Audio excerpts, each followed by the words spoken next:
accomplished a lot in just 2 months on the job. 56. According to the man, what is unique about the woman?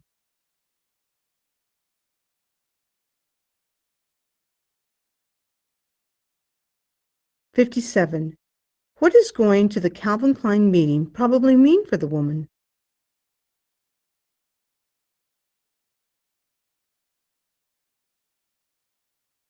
"58. Why did the boss order a lot of a particular design?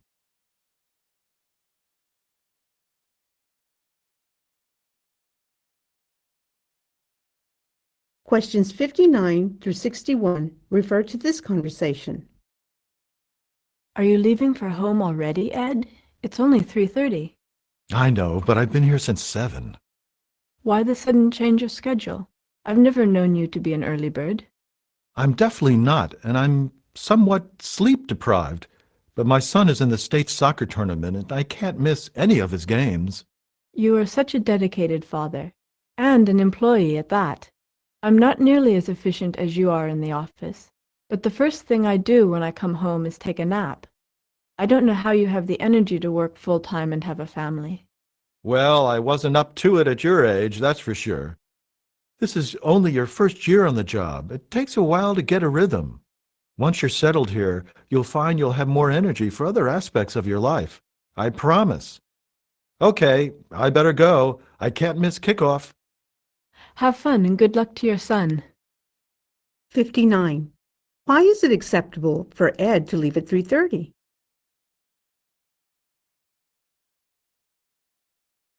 "60. What does the woman admire about the man?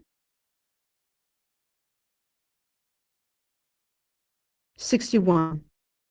How does the man reassure the woman?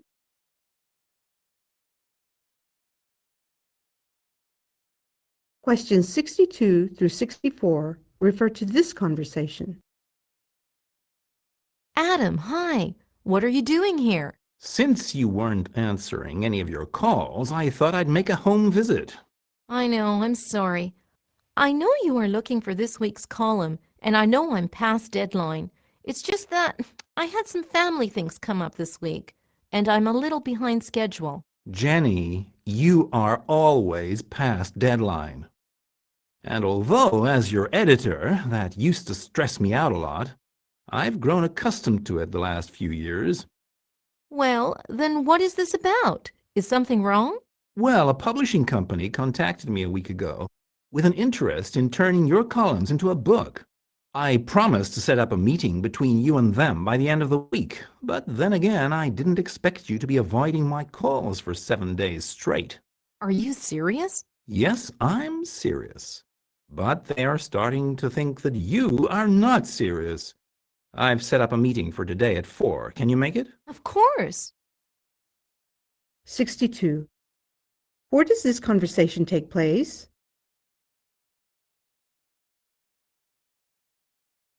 "63. What has the man gotten used to?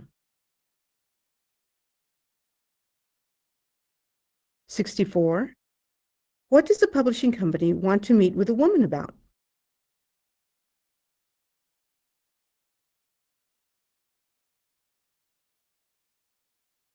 Questions 65 through 67 refer to this conversation. As I said over the phone, I've been an accountant for the last 10 years and have recently quit my job. I want to find a career that I'm passionate about. And what provoked your interest in advertising? Well, there's still a lot for me to learn about the field, but it seems to grant me the opportunity to exercise both my creativity and my intelligence. That is certainly true. And there is actually an opening at the agency. Honestly? What position is it? It's an unpaid internship. It will allow you to dabble in the various aspects of the advertising world, so you can find a specific area that suits you best. Also, it will allow you to develop a strong portfolio. But did you say unpaid? Well, yes. Remember, you are starting a new career, so you're going to have to start at the bottom and work your way up. It will be years until you make what you were making at your old job. 65. Why does the man want to be in advertising? 66. According to the woman, why should he get the job at the agency? 67. What is the man concerned about?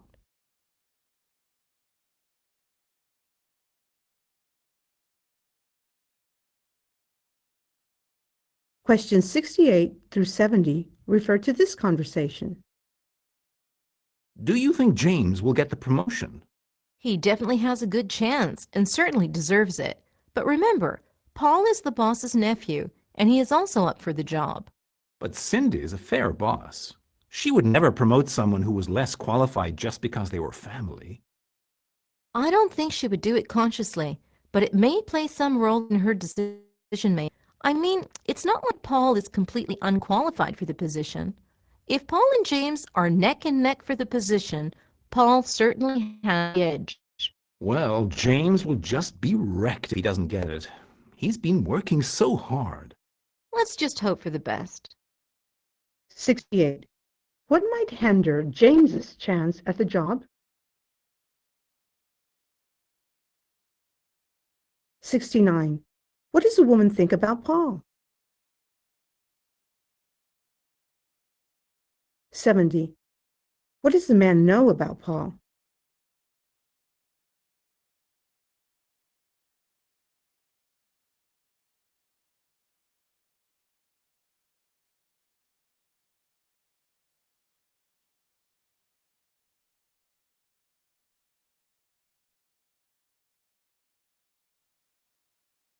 4. Directions. You will hear some talks given by a single speaker. You will be asked to answer 3 questions about what the speaker says in each talk. Select the best response to each question and mark the letter A, B, C, or D on your answer sheet. The talks will not be printed in your test book and will be spoken only one time. Questions 71 through 73 refer to the following news announcement. And now for the economy. The latest round of flight cuts by major airlines could lead to higher fares. Airlines officials say excess capacity has pushed inflation-adjusted average fares to levels unseen since the late 1980s, resulting in billions of dollars in annual losses for the industry. With fewer seats to sell, airlines will try to reduce the number of seats that they sell at rock-bottom prices through internet discounters as they concentrate on bringing back higher-paying business travelers. 71. What might flight cuts result in? 72. In what year might airlines have experienced the same problem? 73. What will airlines now make an effort to do? Questions 74 through 76 refer to the following announcement. Your attention, please.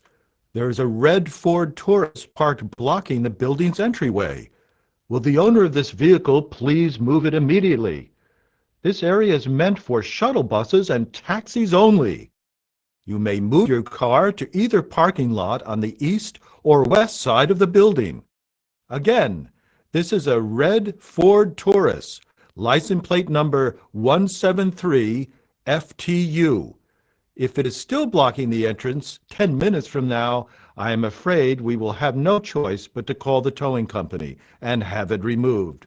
So please, will the owner of this red Ford Taurus move your vehicle immediately? 74. What kind of vehicle could be blocking the entryway?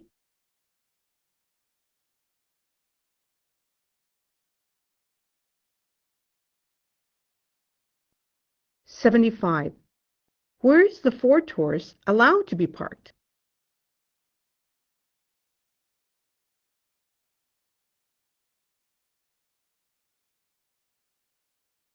76.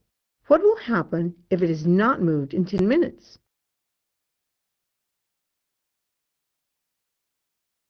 Questions 77 through 79 refer to the following commercial.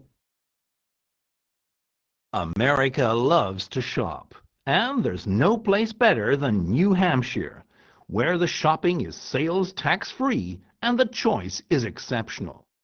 Come browse through the interesting and unique shops from old-fashioned 5-cent and 10-cent stores to ski and sports shops featuring the latest equipment and fashions, nationally known names and brand factory outlets, and one-of-a-kind boutiques.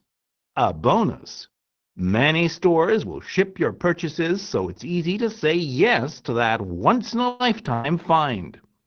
New Hampshire has a story to tell in the tradition of small home-based businesses and bustling workshops where craftspeople create items that reflect and contain the human spirit. For more on shopping, see listings by town within each region. 77. Besides variety, what else is heralded as being unique about shopping in New Hampshire?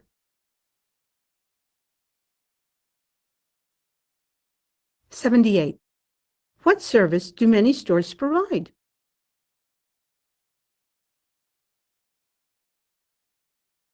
'79. What tradition does New Hampshire uphold?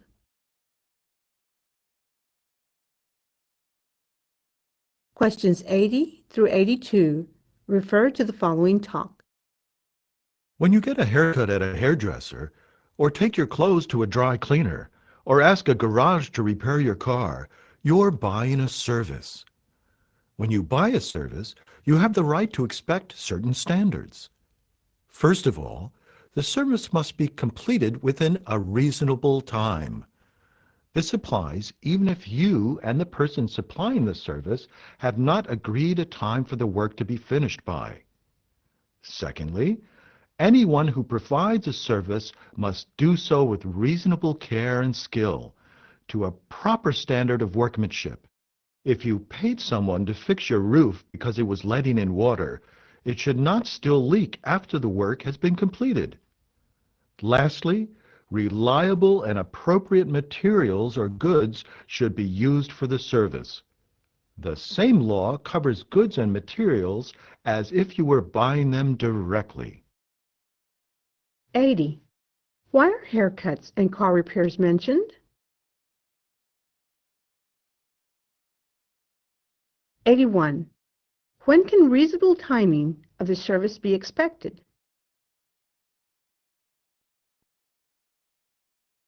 82. Why is a leaky roof mentioned?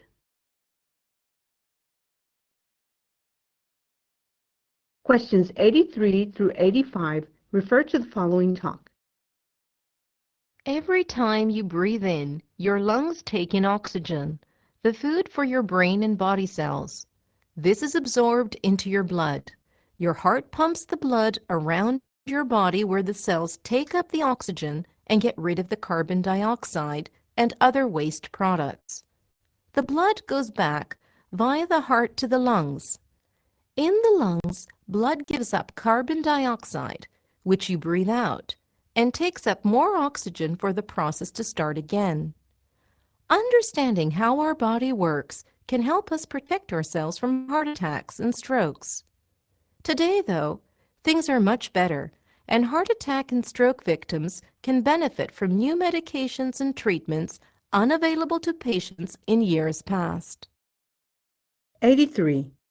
What is considered as food for our brain?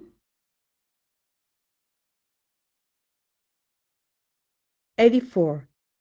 When in the lungs, what does the blood give away?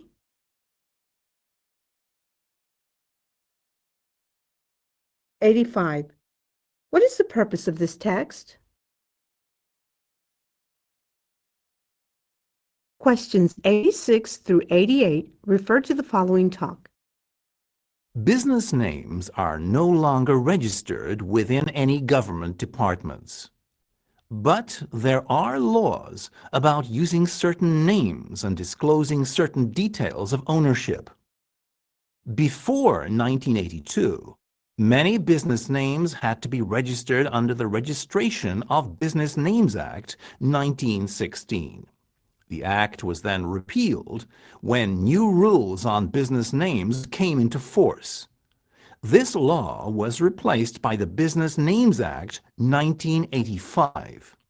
This allows the Secretary of State to have certain controls over the name you choose for your business and what you must tell others about the ownership of the business. Some words and expressions are controlled by other laws. These rules protect the rights which persons may have in relation to names or words. 86. When was Registration of Business Names Act repealed?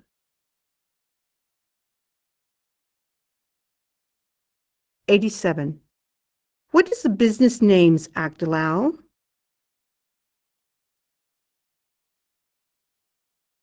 88. What is the main purpose of the mentioned rules?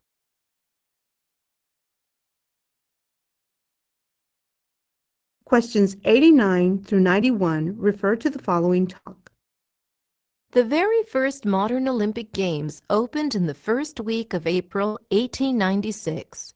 Pole vaulting, sprints, shot put, weightlifting, swimming, cycling, target shooting, tennis, marathon, and gymnastics were all events at the first Olympics. The swimming events were held in the Bay of Zea, in the Aegean Sea. Gold medalist Alfred Hoyes Gutmann described it. I won ahead of the others with a big lead, but my greatest struggle was against the towering 12-foot waves and the terribly cold water. Approximately 300 athletes participated, representing 13 countries. 89. What is not a mentioned event at the first modern Olympics? 90. What was Alfred Hoyes Gutmann's biggest difficulty? 91. How many individuals participated in the first modern games? Question 92 through 94 refer to the following announcement. Our plane leaves at 7:30 tomorrow morning, so we will leave the house at 6 o'clock sharp in order to get there an hour before departure time. I know it's early, so be sure to set your alarm so you don't oversleep. It is a 9-hour plane ride from New York to Greece. You have to remain seated during the trip, but there are many ways to entertain yourself. You could watch a movie, read a book, walk around, or take a nap. Once the plane lands in Greece, we will get our passports stamped.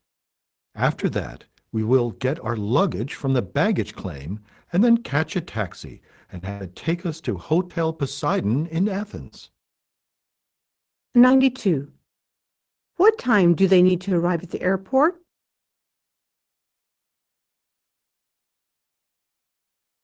93. Which is not a mentioned way they can entertain themselves on the plane? 94. What is the first thing they will do once they exit the plane?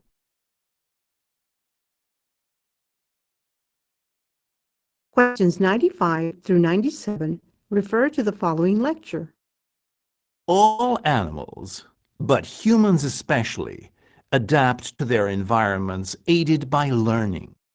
Through classical conditioning, we learn to anticipate events such as being fed or experiencing pain.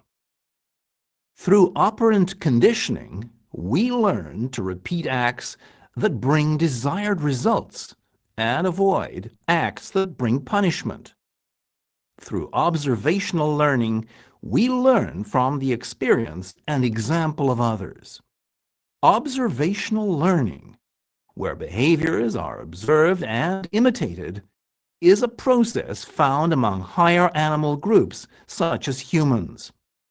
Modeling is the process of observing and imitating a specific behavior or action. 95.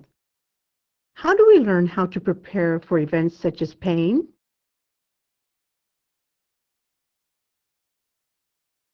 96.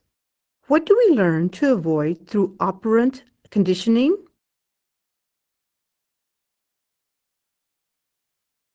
97. How are humans classified?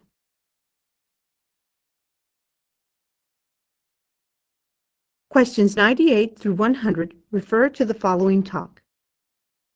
Want a good teachable moment about our footprint on the Earth? Try packing with your family for a trip to Mexico. Once we're in the country, we'll be taking a small airline to a tiny and remote place near the Gulf Coast. But we're only allowed 22 pounds of luggage per person. This family of 4 will be testing the claim on the camping towel bag that you can wring it out and immediately reuse it. And of the hoped-for entertainment from home, such as laptops, handheld games, etc., only the deck of cards is likely to make the weight cut. But what we just may learn is how little we actually need, perhaps how much more we'll gain from the experience by traveling lightly. 98. What is the family's problem? 99. What form of entertainment will the family bring with them? 100. What does the speaker anticipate?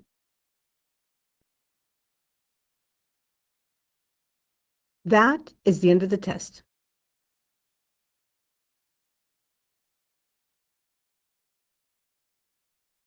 Rồi bài test listening đến đây là hết rồi. Các bạn chuyển sang làm phần reading. Reading thì cũng giống như listening, cũng sẽ có link đề ở trên đường link form này. Mỗi khi mà các bạn ấn vào thì nó sẽ tự động tính giờ. Chúc các bạn làm bài tốt nhé.